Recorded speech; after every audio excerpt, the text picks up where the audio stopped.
여러분, 부동산 계약서 혹시 한 줄 한 줄 꼼꼼히 읽어본 적 있으신가요?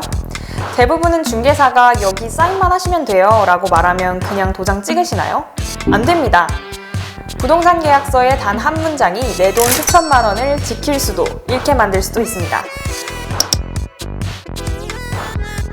오늘은 계약서에서 반드시 확인해야 할 핵심 조항 5가지, 그리고 이 조항을 놓치면 생길 수 있는 실제 리스크를 예시로 함께 살펴보겠습니다. 안녕하세요, 피입니다. 오늘은 여러분의 부동산 계약 안전벨트를 제대로 채워드릴게요.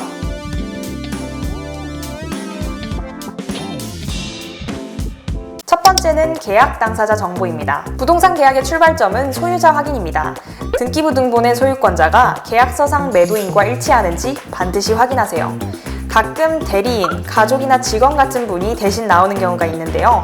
이럴 땐 위임장과 인감증명서 원본이 꼭 필요합니다. 여기서 체크포인트, 등기부 등본상 소유자 이름, 주민번호, 주소 일치 여부를 확인하셔야 하고요. 대리인일 경우 위임장, 인감증명서 원본 확인이 필요합니다. 공인중개사 사무소 등록번호, 중개보수 상한선도 확인하세요. 이게 왜 중요하냐면요. 명의가 다른 사람과 계약하면 그 계약은 무효가 될 수 있고, 심한 경우 이중 매매 피해로 돈을 돌려받기 어려울 수 있어요. 두 번째는 계약금, 중도금, 잔금 지급 시기입니다. 계약금, 중도금, 잔금에 대해서는 저번 영상에서 알아봤죠.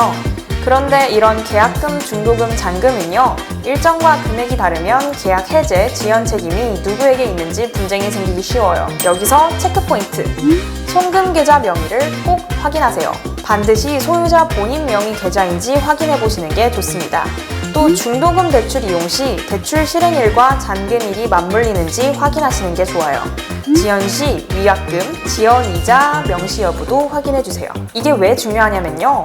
중도금 날짜를 하루 넘겨서 계약이 파기됐다 같은 사례 실제로 있습니다. 모호한 일정 표현, 7월 중순 등은 정확한 날짜로 수정 요청하시는 게 좋습니다. 세 번째는 특약사항입니다. 계약서 하단에 있는 특약사항은 단순 부기조항이 아닙니다. 오히려 법적 효력이 일반 조항보다 우선될 수 있는 매우 중요한 부분이에요. 자주 등장하는 특약 예시로는 이런 것들이 있습니다. 중도금 대출 불가 시 계약금 반환 가능 여부, 누수 하자 발생 시 수리 책임자 명시, 전세 계약의 경우 보증금 반환 시기 및 조건, 가전, 가구 포함 여부 등이 있습니다. 여기서 실전 팁! 말로 합의한 내용은 반드시 특약에 서면으로 명시하셔야 합니다. 협의하에 처리 같은 애매한 표현 대신 책임 주체를 명확히 표기하세요. 계약 해제 시 위약금 10% 지급 같은 문구가 포함되어 있는지도 꼭 확인하세요. 네 번째는 하자 및 관리비입니다. 입주 후 분쟁의 대부분은 하자와 관리비입니다.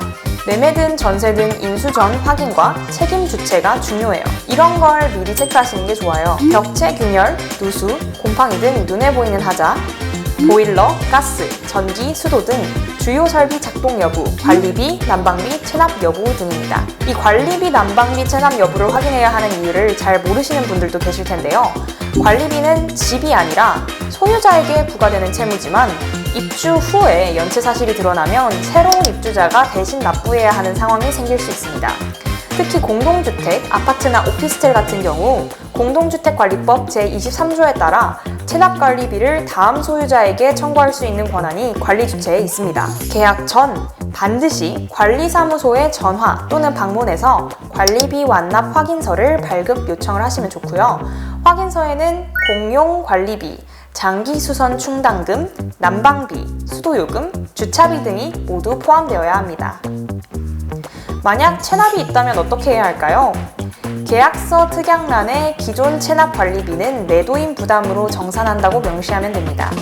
전세 계약의 경우 보증금 반환 시 관리비 정산 후 지급 조항을 추가하시면 됩니다. 마지막으로 소유권 이전 등기일과 실제 입주일을 혼동하면 안 됩니다.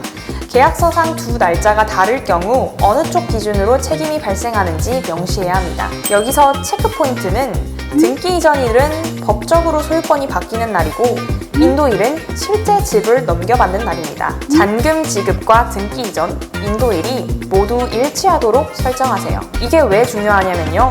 잔금은 다 냈는데 전입이 지연되면 임차 보증금 보호도 안 되고 등기 이전이 늦어지면 소유권 이전이 미뤄져 법적 분쟁으로 번질 수 있습니다. 그럼 마무리해볼까요? 첫 번째, 계약 당사자가 진짜 주인이 맞는지 등기부, 인감, 위임장을 확인하세요.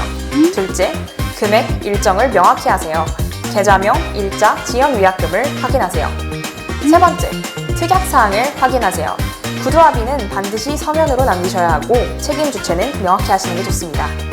네 번째, 하자, 관리비를 확인하세요. 인도 전 하자를 점검하세요. 하자가 있다면 하자 확인서를 받으시고 관리비가 체납되지는 않았는지 확인하세요. 다섯 번째, 등기, 인도일을 확인하세요. 잔금을 치르는 날과 등기, 입주일을 맞추는 것이 좋습니다. 법적 소유와 실입주를 일치시키는 거예요.